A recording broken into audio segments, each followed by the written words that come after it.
Magandang araw po mga kapraps. Nandito ako ngayon sa bayan ng Nagcarlan, Laguna. Meron akong property na i-offer ngayon sa inyo. Yan, ito lang po mga kapraps.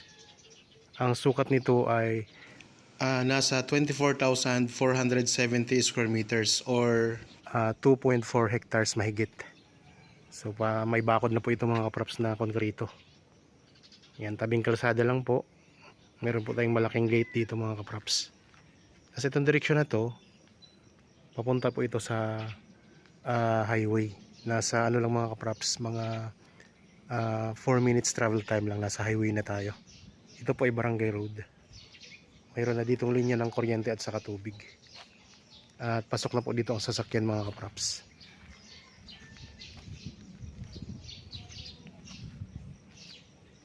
Okay.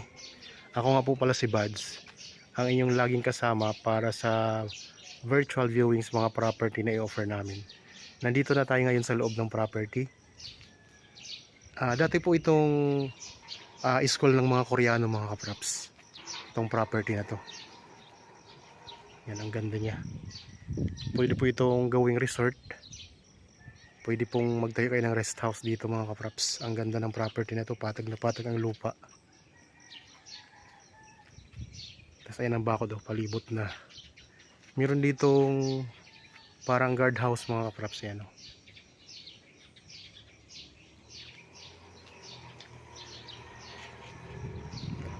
Tapos dito mayroong nakahiwalay mga kapraps na bakod.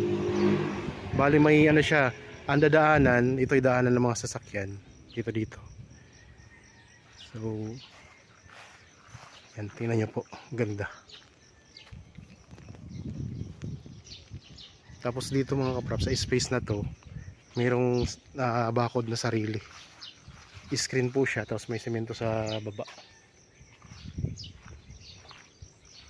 Yan, marami ding mga tanim siya mga kapraps. Pwede nyo rin gawing farm mga kapraps ito. Taniman ng mga magagandang prutas.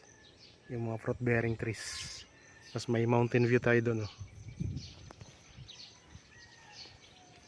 Sa katapat ng property, meron tayo ditong katabi o katapat ng property na isang poultry mga kapraps. Pero yan po ay ano lang, layer lang po, hindi po siya 45 days. Okay, ikutin po natin to. Magsimula tayo dito sa entrance. Tapos ito nakita nyo naman po mga kapraps, dito sa area na to, ang ganda.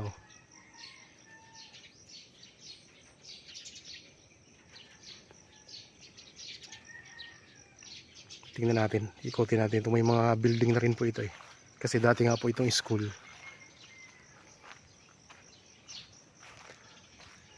Tapos mayroon po itong boundary na ilog doon sa likod, sa pinakalikurang part nitong property. May mga tanim na mangga mga kapraps, nakahilera siya. Yan, tingnan niyo po, nakahilera yung mangga dito.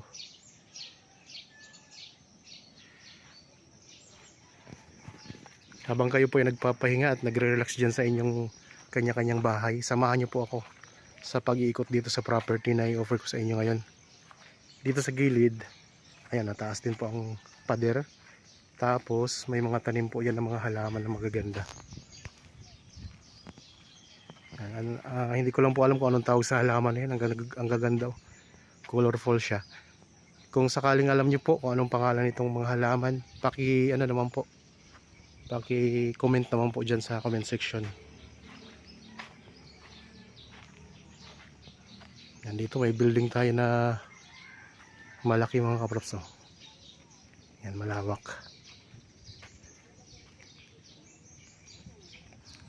Mayroon daw itong swimming pool, tingnan natin mamaya. Tapos mayroon itong court mga kapraps. May mga tangke na rin ng tubig.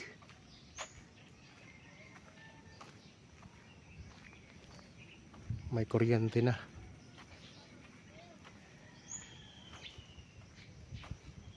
Ang mga detalye po nito pwede nyong basahin sa description box at Ang presyo naman po nandyan sa title nitong video mga kapraps. Yan, tingnan nyo yung mga building, oh. Mga rooms.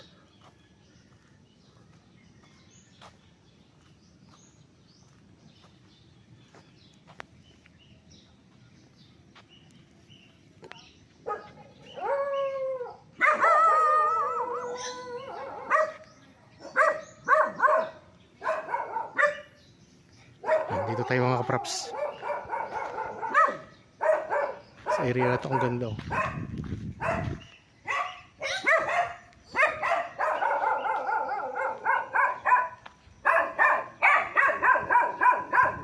Itong mga rooms niya, daming mga rooms. Pwede nyo rin itong gawing school kung gusto nyo po. Gawing business. So kasi may mga rooms na siya, pwede rin siyang gawing school mga kapraps. At kung gusto niyo naman pong gawing resort, pwede rin naman po. Yan, tingnan nyo po. Dito yung court. May open court dito.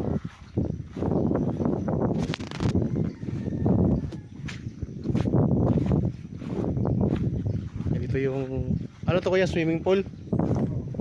Yan, may swimming pool dito. So pwede, kung gusto niyo gawing resort mga kapraps, may swimming pool na siya. I-improve nyo na lang po. Ayan, oh. Tapos may mga tanim tayo ng mga niyog, oh, dito sa gilid ng pool.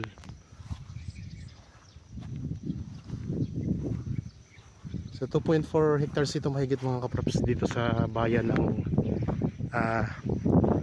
Nagcarlan, Laguna. Ayan, marami tayong mga rooms dito.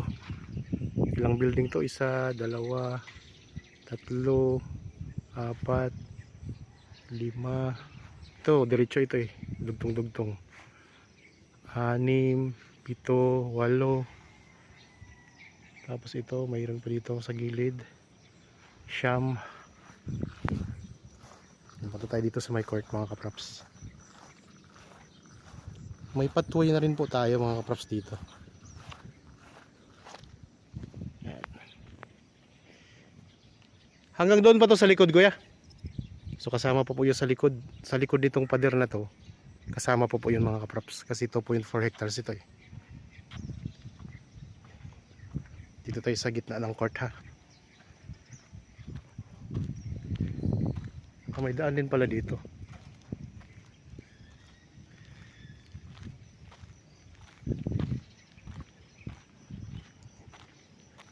May stage dito tayo.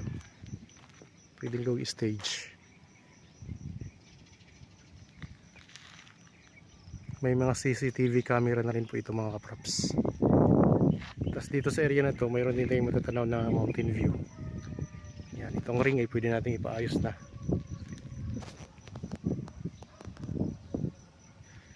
Daming bunga ng niyog, oh.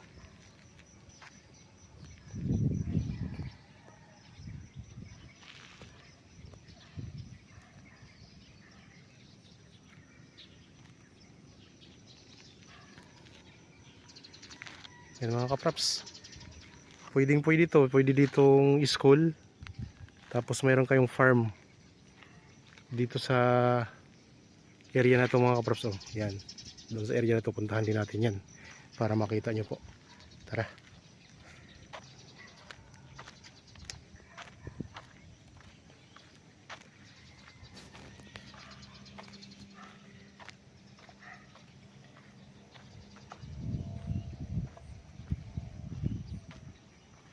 Yung katapat natin mga kapraps na poultry, hindi po siya maamoy.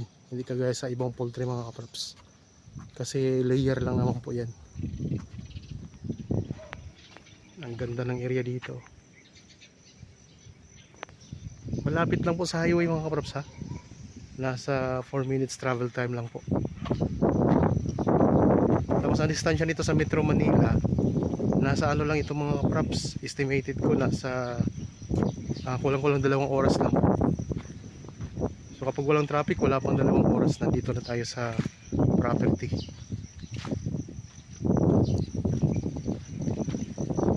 Ang mga tanim pala dito na mga prutas sa may harapan. So galing tayo doon kanina mga kapraps sa gate. Sa mga tanim dito sa harapan ay mga guyabano farm mga kaprops. Yan, nakabakod na rin po ito eh. Yan, ito yung bakod niya oh. Pero kasama to sa property. Ang korte ng lupa ay ano mga kaprops, rectangle. Mahaba din po ang frontage. Frontage nito mga ano eh, mga nasa kulang-kulang 200 mga kaprops mula doon oh. Yan ang frontage ng property. Kalsada na po kasi ang nasa likod nitong pader na to. Yan hanggang doon po. Tingnan nyo, ang daming mga guyabano. Puro guyabano yan tanim niya. Tapos may mga niyog din. Tapos tinamnan din nila ng mga gulay.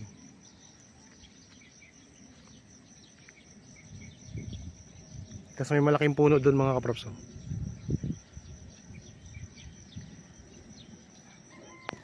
May mga suha silang bagong tanim dito.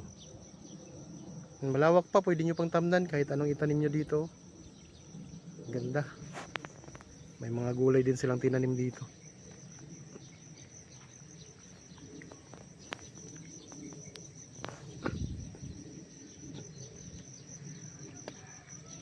Okay, punta tayo doon sa may ilog mga kaprop sa likod.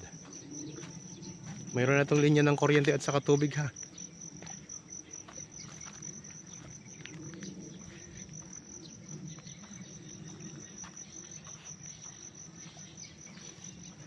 Tapos dito mayroon tayong pathway din dito mga kaprops, papunta doon sa building na yon. Yan, tingnan nyo po,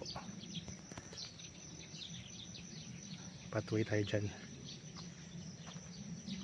Tapos swimming pool na po yan. Yan, swimming pool yan. Malaking swimming pool siya.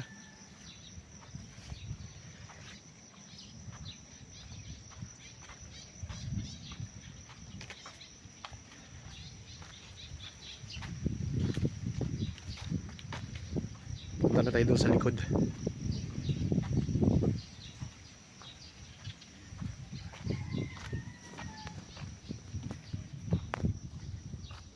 Kung interested po kayo sa property na to, pwede nyo kaming kontakin sa mga contact details na nandyan po sa inyong mga screen. Pwede sa Viber, cellphone number, Facebook Messenger, WhatsApp, tawag, text o kaya chat. Ang daming mangga mga kaprops, nakahilira din ang mangga sa gilid ng property.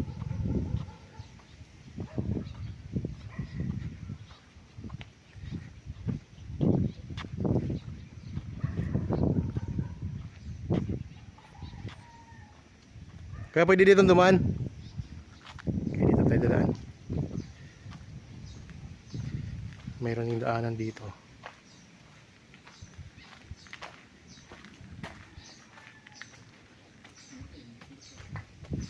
Hanggang sa ilog po ito. Kasama ba? So hanggang sa ilog ang sagad ng property. Ano pwede dito kuya? Ito. Irrigation to. May irrigation pala dito. Yan ang irrigation. Tapos dito maraming mangga, no? Daming mangga mga kaprops. Anong mangga to po kuya? Kalabaw. Manggang kalabaw daw po ito. So ito'y ano din, kumikita na rin to. Inaanin nyo rin to.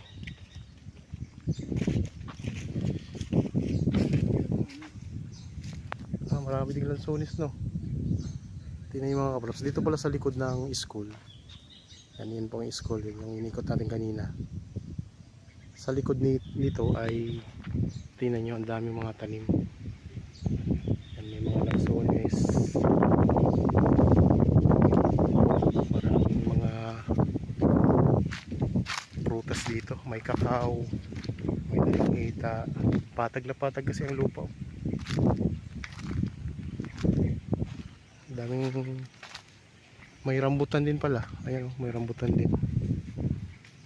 Ito. Mga niyog, mga lansones.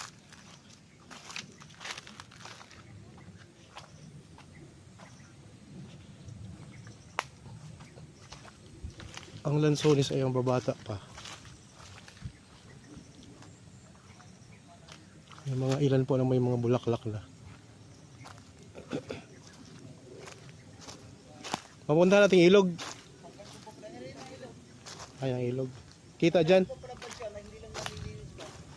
Kasama po yung ano, masukal. May bahay pa pala sa kabilang dulo. So dito mga kaprops, kasama pa to. Tapos may avocado din pala. Yan, may malawak kasi to, 2.4 hectares mahigit. Parts daw ilog. Tingnan natin ilog. May sala raw, simentado.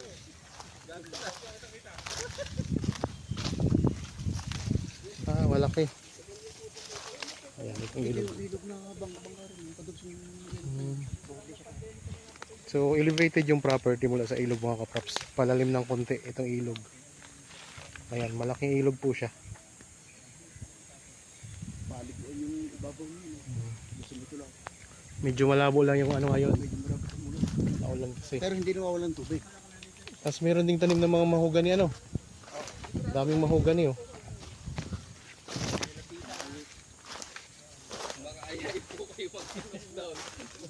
Dito tanaw natin. Ano mga kaprops oh.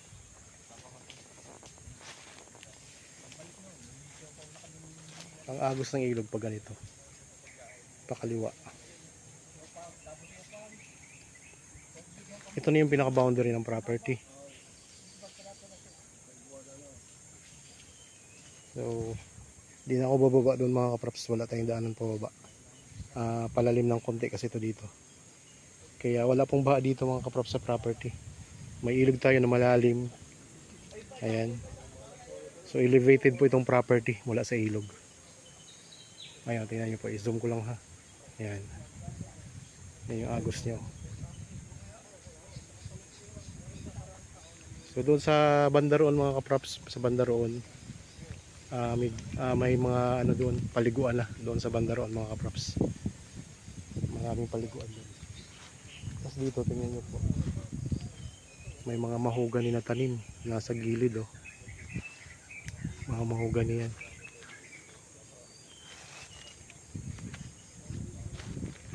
Ito.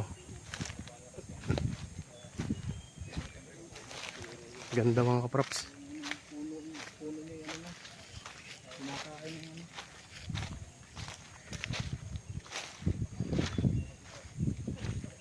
Tinatam na nila ng mahogani itong gilid na to. Itong area na to. Tapos may suha. Meron ding puno ng langka. Sari-sari ang tanim nila. Nandito. Nasa likod na po tayo ng school mga kaprops ha. Ng dating school. Ganda na yung mahogani oh. Yan, hanggang doon po yan, mahogani. Tapos diretso po yan. Yung masukal na yun, hindi pa nalinis, kasama po yun. Meron din tayo nakitang tanim na avocado. Tapos may Chinese bamboo din sila dito mga kapatso.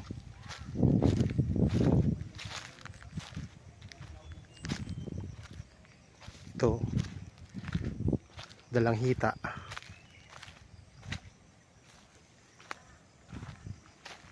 Kakao.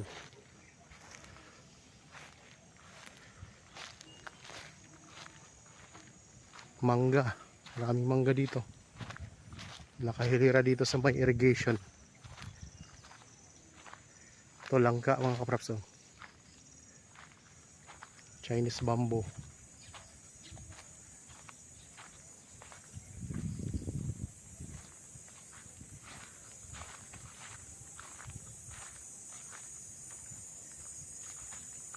Okay, balik na tayo dito sa loob. Sa may school.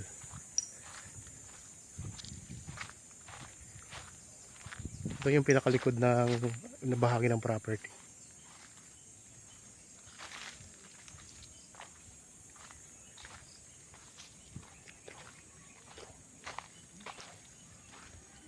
Yan. Ito yung irrigation. Ang ganda. Ang ganda mga kapros. Dire-diretso po yan. Palabas naman. Oh, may mga tuta. Ang gaganda ng mga tuta oh. Uy, magkakapatid yan. Ganda.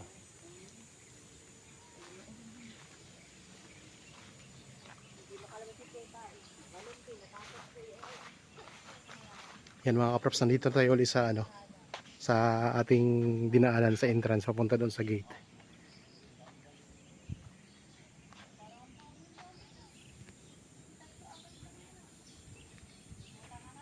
Daming mangga dito sa gilid din ito. Hilera yan. Magpapalipad po tayo ng drone para makita natin yung buong area at makita din po natin ang mga katabi nating property. Yan, mula po dito sa open basketball court. Ayan po ang matatanaw natin mga kaprops sa itaas.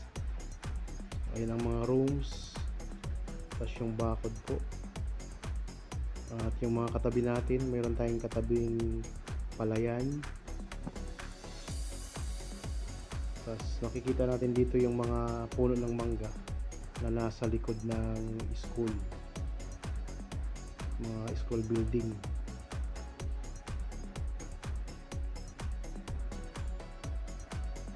Tapos ayan din po sa right side ang sakop pa po ng property na farm. Kita din natin ang swimming pool.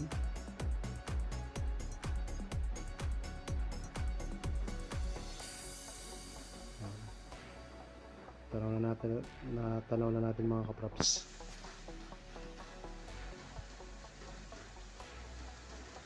Yan ang bakod ng property.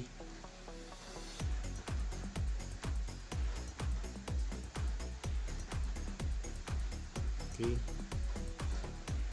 Ikot lang natin. Ayan naman po ang katabi sa right side.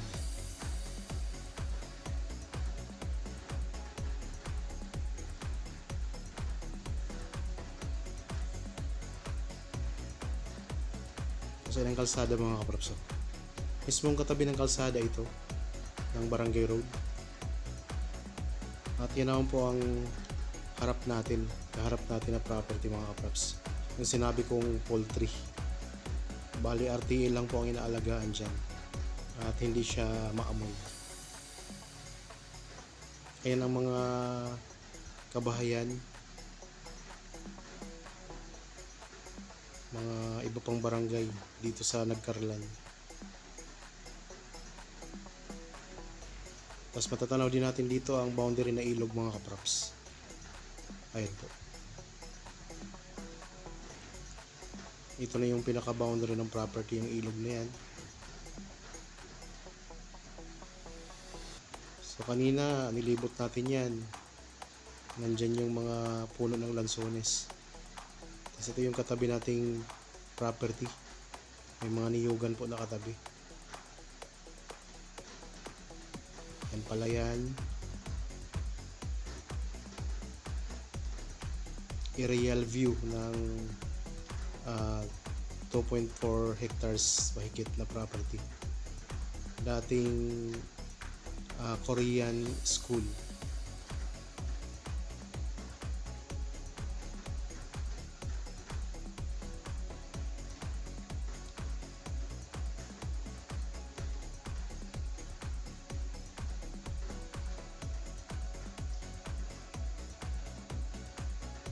Yan sa kalsada mga kaprops, pag pupunta tayo sa kaliwa, yun yung papunta sa highway. Tapos sa kanan po, papunta yan sa iba pang mga barangay diyan o dito sa barangay na nakakasakop.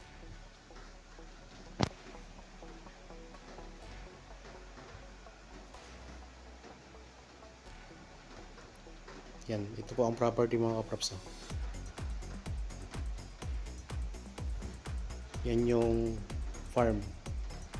Maraming mga tanim tayo dyan.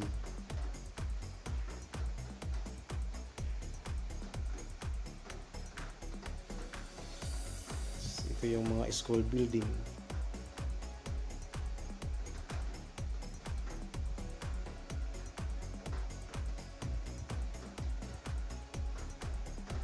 Kaya mga kaprops, naipakita ko na po ang kabuuan ng property.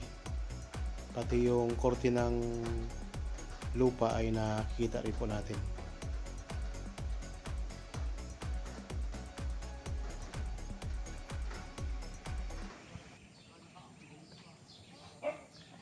Okay mga kapraps, maraming salamat po sa inyong panonood. Sana nagustuhan nyo po itong property na in-offer namin. Interested kayo, mag-inquire na kayo sa amin. Para po sa mga bago pa lang sa akin channel at napadaan lang dito sa akin channel, huwag nyo pong kalimutang mag-subscribe at pindutin na rin po ang notification bell para lagi kayong updated sa mga bagong property na i-offer namin. Maraming salamat po, lagi tayong mag-iingat at God bless po sa ating lahat mga kapraps.